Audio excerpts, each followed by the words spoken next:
Vamos começar agora com a segunda parte, então. Sugestão aqui do professor Zé Milton, chegue mais perto, já que tem pouca gente, né? Fiquem mais perto aqui da frente. Né? Essa segunda parte, então, a gente vai falar um pouco sobre a questão dos efeitos, né, do uso abusivo de agrotóxicos e a questão do adoecimento mental. E para isso, então, eu passo a palavra ao professor José Milton e à professora Regina.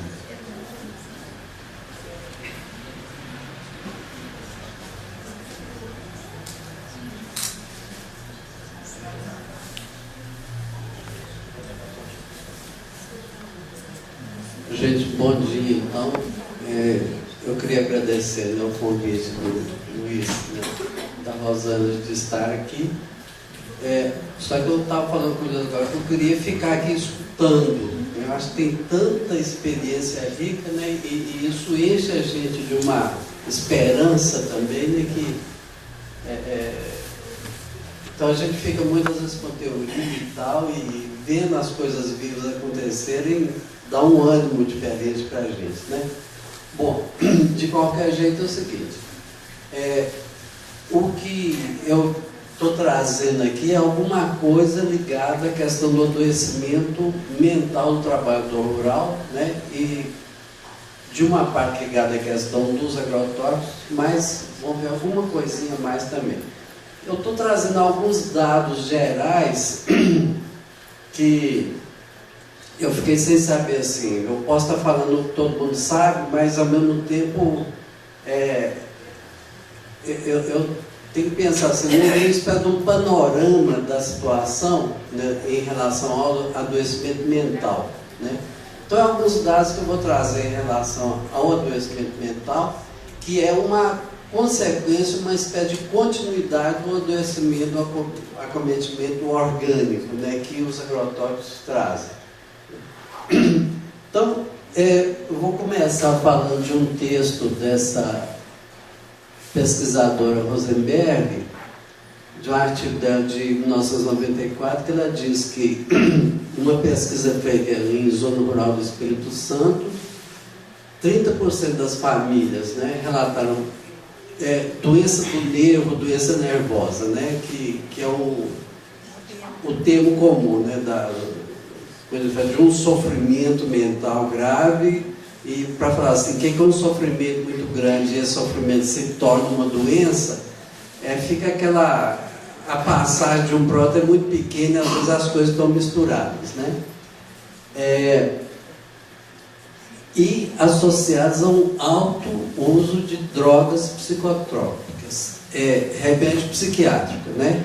Para pensar que 88% dos entrevistados de uma pequena região usa isso, e a gente fica pensando assim, mas quem usa remédio psiquiátrico é só a gente da cidade, né, que está no meio do trânsito, não sei o quê, e para falar assim, que o pessoal das regiões rurais também usam muito, um primeiro susto que eu tive quando eu vi esse texto, né? Então ela está dizendo que 47% declaram dependência explícita desses medicamentos, e sempre assim, as queixas inespecíficas, né, em relação a isso que é a doença dos nervos. E ligados a essa sintomatologia múltipla, que a Ana Paula já mostrou, tem 200 coisas a mais do que está ali, né? Cefaleia difusa, mal-estar geral, tonteira, sudorese, questões intestinais, inapetência, e passa para essa parte mais, né, dos problemas mentais, do choro, depressão, vontade de morrer, etc, etc. Eu estou ligando um pouco o que tem nesses artigos, é alguma coisa da minha experiência da Regina no que era o Sereste estadual de Minas Gerais, ele era localizado no Hospital das Clínicas da UFMG, né?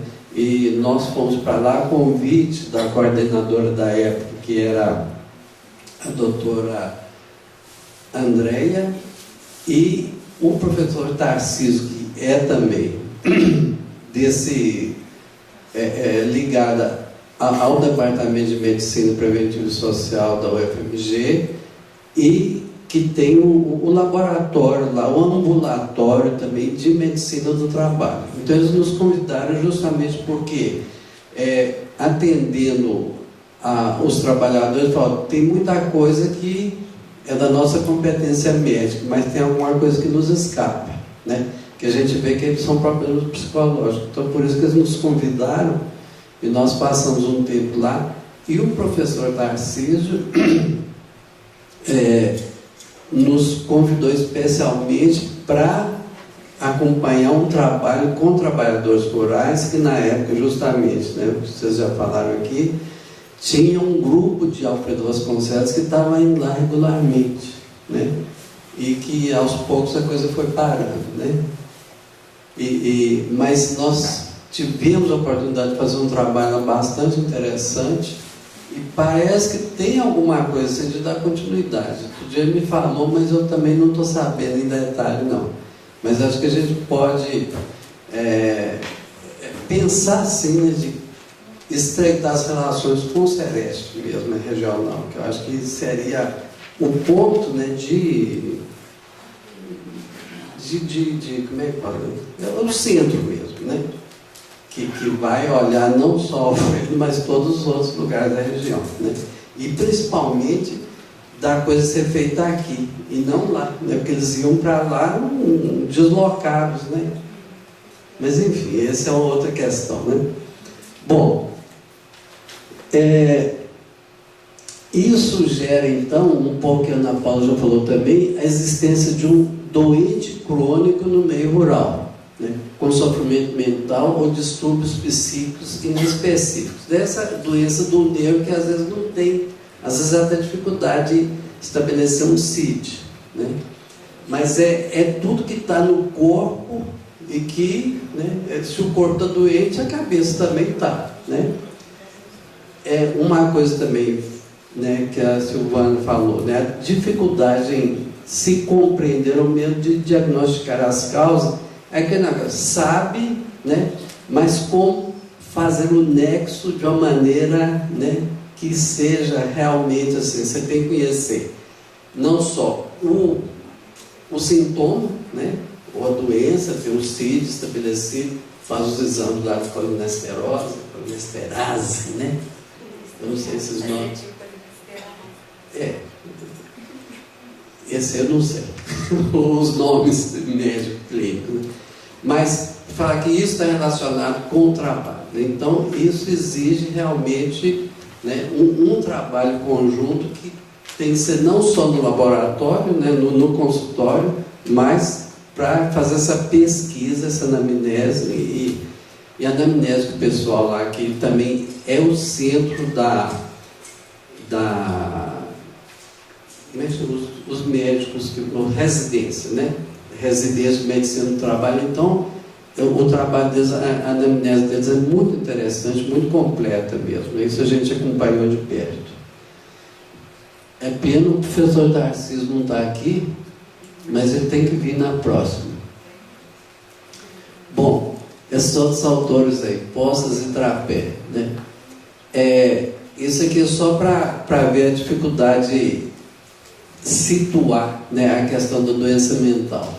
Num artigo de 1983, antigo já, né?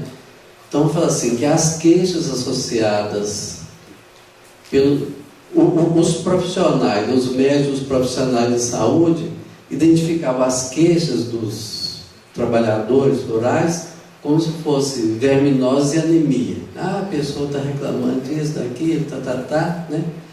Não ligavam com agrotóxico. Então, só depois de descartadas, né, através dos exames clínicos, que não era nem anemia nem verminose, então é um problema psicológico, os nós cegos, né, que nós não sabemos como explicar ou como tratar, etc. Mas então via-se que a maioria deles estavam doentes, não por verminose nem anemia, mas por intoxicação crônica mesmo, né? Outros autores, Levegaard e Rosenberg, vamos falar então que existe um vasto mercado de agrotóxicos, que eu estou chovendo no molhado, né? Que esses dados aqui também, gente, para falar assim, existem aproximadamente 300 princípios ativos aplicados em 2.000 fórmulas diferentes de organofosforados, carbamatos e organoclorados, substâncias que provocam diversas doenças neurocomportamentais. Isso em si é 200 ou 300, etc. Essa parte mais técnica, né? Eu peguei de uns textos, pode ser que outros textos vão falar que tem mais de 2.000, tem 2.500 ou tem menos.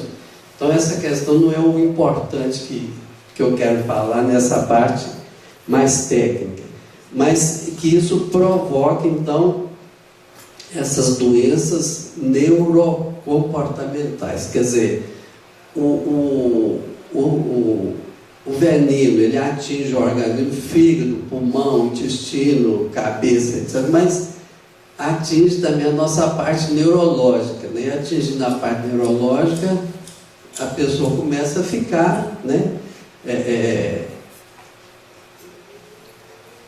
Com os chamados distúrbios ou os transtornos mentais. É uma espécie de continuidade, né? Passa do corpo para a mente, porque a própria estrutura orgânica, ela está comprometida.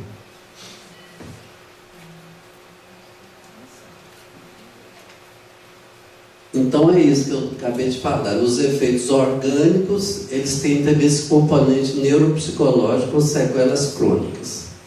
E se os casos crônicos, eles são chamados, alguns autores chamam transtornos psiquiátricos menores, né?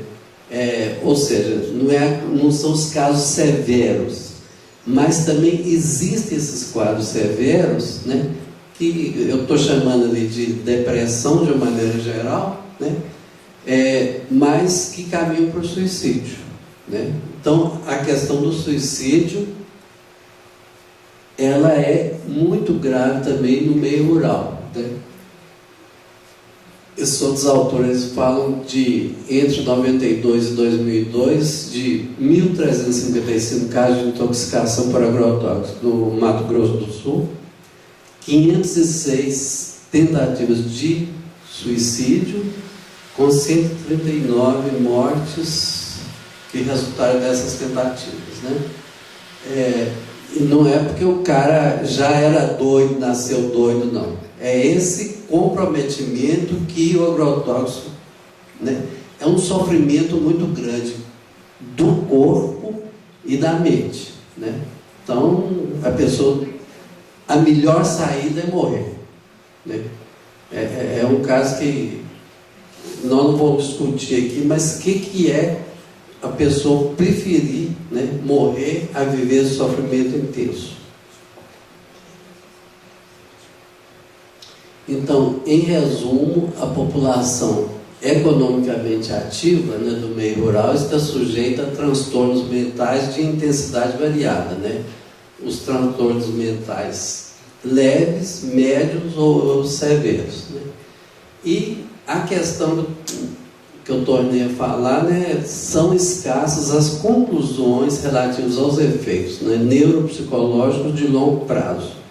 Mas a gente sabe, tanto que eu comecei falando do tanto que as pessoas usam drogas psiquiátricas, né, mas não tem tratamento, não tem acompanhamento e principalmente não tem as medidas preventivas, né?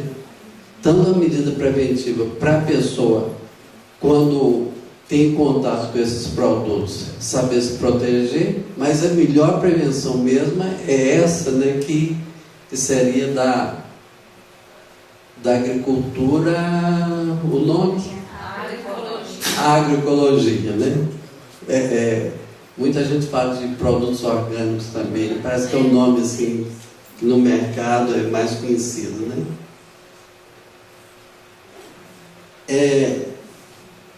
Mas aí eu queria falar também disso, para além dos agrotóxicos, né, o que pode gerar sofrimento psíquico e o adoecimento mental. a condição do trabalhador rural, né, não é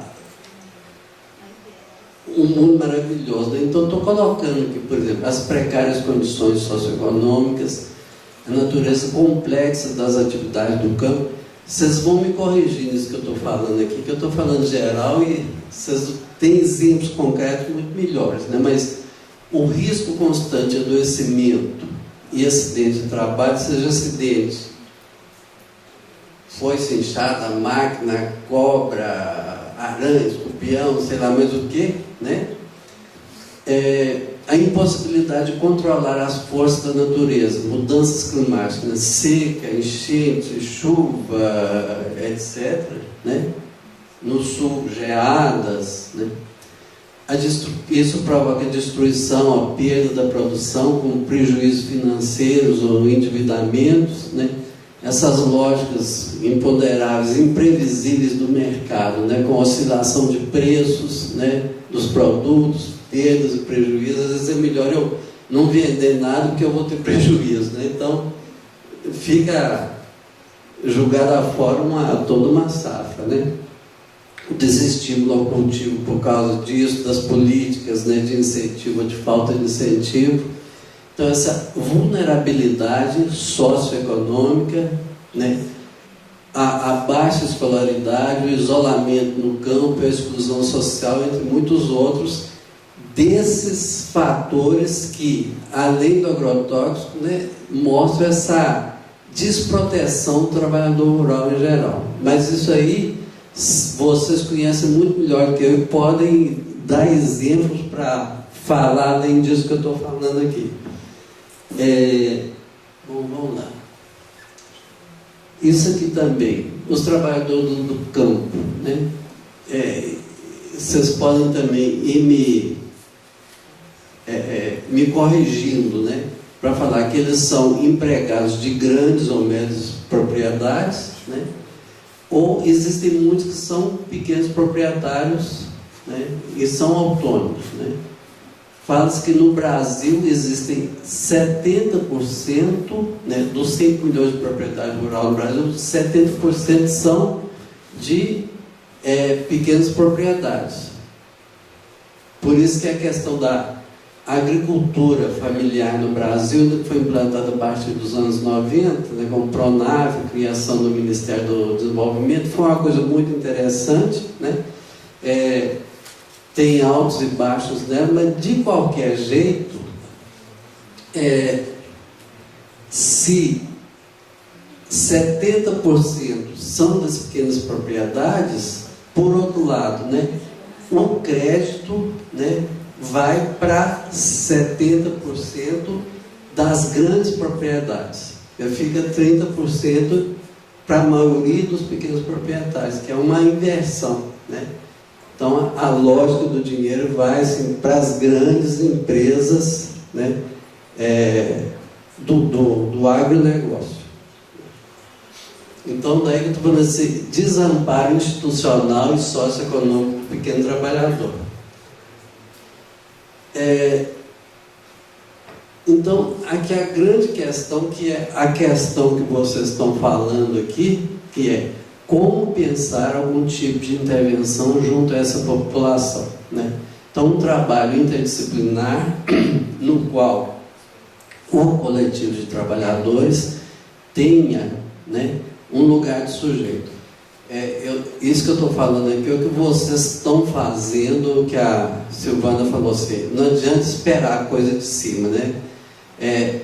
Eu nem vou dizer que é só os líderes, não. Os líderes têm um lugar, mas é todo mundo, né, que está junto com o líder, né?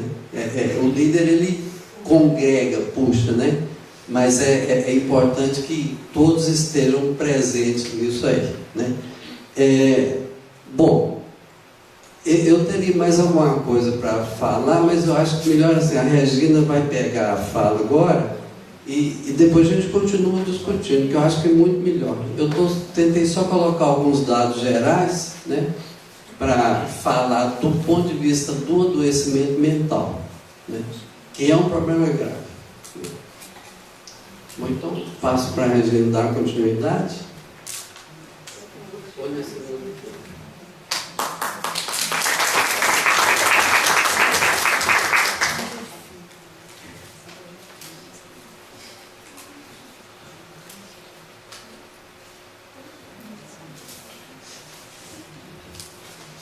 Sou eu.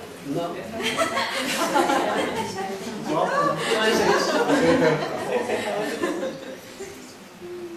Gente, bom dia. Eu só vou fazer aqui só uma mudancinha aqui, que a Rosângela me apresentou como Dora Timigê. Na verdade, o convite foi feito ao professor Tarcísio Pinheiro, né, que deveria estar aqui, mas ele tinha um compromisso hoje ligado à universidade, ele não pôde vir. Então, eles me convidaram, me pediram para vir no lugar dele. É claro que eu não vou substituí-lo, né? Ele é médico, ele tem uma trajetória imensa e foi uma das pessoas que participou da construção do protocolo de intoxicação, né, no Brasil. Então, eu acho que num outro momento vocês poderiam convidá-lo, né? Eu acho que ele vai falar de nós participamos do mesmo grupo de pesquisa, mas ele tem um olhar médico e um olhar assim, já de pesquisas de muitos anos sobre a questão do adoecimento. Então, eu também sou psicóloga do trabalho, então eu acho que eu vou poder falar mais dessa questão do adoecimento mental, né? Apesar que, como o Zé Milton falou e outras pessoas aqui, nós não somos mente, corpo e tal, as coisas acontecem juntas, né? E a nossa medicina ocidental, a nossa ciência ocidental foi dividindo as pessoas em partes, e se isso ajudou no avanço durante algum tempo, hoje isso a gente percebe que na verdade é um dificulta, na verdade, para que a gente avance e que a gente possa enxergar o ser humano e possa compreender como que as doenças acontecem, né? Vamos mais perto? Bom, eu pensei assim, começar um pouco assim, a gente falar de onde que nós estamos falando, né? A gente fala de trabalho e de trabalhador o tempo todo. Então, eu acho que quando a gente vai falar da importância do trabalho, e é uma importância que cada vez mais a gente percebe que ela é muito mais um discurso do que na prática, né? O trabalho, ele movimenta a nossa vida como um todo, né? Marx, a partir de uma concepção ontológica, vai dizer que o homem transforma a natureza, ao transformar a natureza, ele transforma a si mesmo. Né? E hoje nós vivemos uma mudança drástica, tanto no mundo do trabalho, como na relação das pessoas, né? E no nosso modo de andar a vida, vamos dizer assim, né? Falando de lá. Bom, o trabalho ele tem uma dimensão objetiva, né? Que é isso que eu falei, através do trabalho nós transformamos a natureza e ao transformar nós transformamos a nós mesmos, né? Se o Marx não fosse sindicalista, se ele fosse talvez um empresário, ele seria uma pessoa diferente, né? Então, assim, o nosso trabalho ele nos transforma e ele diz de quem nós somos e como que nós somos, né? E ao longo da vida é a partir desse trabalho que nós criamos nossas relações de amizade, nossa relação com o mundo. Então, o trabalho ele é muito importante. Então, quando eu falo do trabalhador rural, eu estou dizendo de pessoas que têm uma forma de vivenciar o mundo e de vivenciar as suas relações, né? E tem essa dimensão subjetiva também, que é a forma, né, que eu passo a representar o mundo a partir daquilo que eu vivo e que eu vivencio, né? Para falar de psicologia, a gente tem que falar de subjetividade.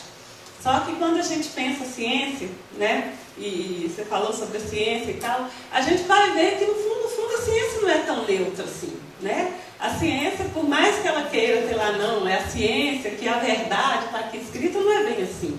Né? Nós que lidamos com a saúde do trabalhador, a gente vê que tem uma mesma leitura tem diversas leituras sobre o mesmo exame. Né? A gente vê isso quando o trabalhador vai no médico da empresa, quando ele vai no médico do sindicato, quando ele vai no INSS. E de diversos caminhos que ele passa. Então a ciência não é assim tão neutra, né? Não existe assim, existe uma questão assim, é a verdade, mas que verdade é essa? Né? Então a gente vai perceber que, na verdade, nós temos forma de olhar o que está acontecendo com aquele trabalhador. E quando a gente fala de saúde do trabalhador, e todo mundo aqui já disse, é um campo extremamente espinhoso, porque, na verdade, nós lutamos contra o poder econômico. Né? A gente percebe isso e percebe o lugar que os CEREST estão colocados na maioria das administrações, e, inclusive, os investimentos que são feitos para que a saúde do trabalhador realmente aconteça. Então, a gente percebe isso. E nós vamos ver também que muitas vezes, né, o Márcio fala um pouco disso e tal, e a gente vê isso também dentro da academia, os departamentos de saúde, o sindicato, muitas vezes vivenciam isso, um isolamento. Às vezes você tem grandes eventos e tal, todo mundo se compromete com várias questões, mas no dia a dia as questões não andam, ela esbarra em inúmeros problemas e a gente não consegue, na verdade, fazer avançar. Eu acho que nem consegue avançar, avança a passos lentos, né? Que a gente tem que acreditar que avança, né? Porque senão, também, o que nós estamos fazendo aqui? Então, quando assim, a psicologia, e a gente fala das psicologias, que são muitas as psicologias, nós temos uma psicologia que é a psicologia do trabalho, né, centrada na clínica do trabalho, que é uma psicologia que vai tentar entender o trabalho em todas as suas dimensões, partindo do princípio fundamental que o trabalhador ele tem um saber sobre o seu trabalho, e que é buscando compreender qual que é esse saber e dividir isso, que a gente não ensina só, a gente vai ensinar e vai aprender, e é conjuntamente que as coisas acontecem, mas que é o trabalhador que vai nos dizer o que nós temos que fazer e como que nós temos que fazer, né? E com a nossa teoria nós vamos ajudar a descobrir um outro caminho e ajudar esse trabalhador a ter um outro olhar sobre aquilo que ele faz, mas é ele que diz desse caminho, né?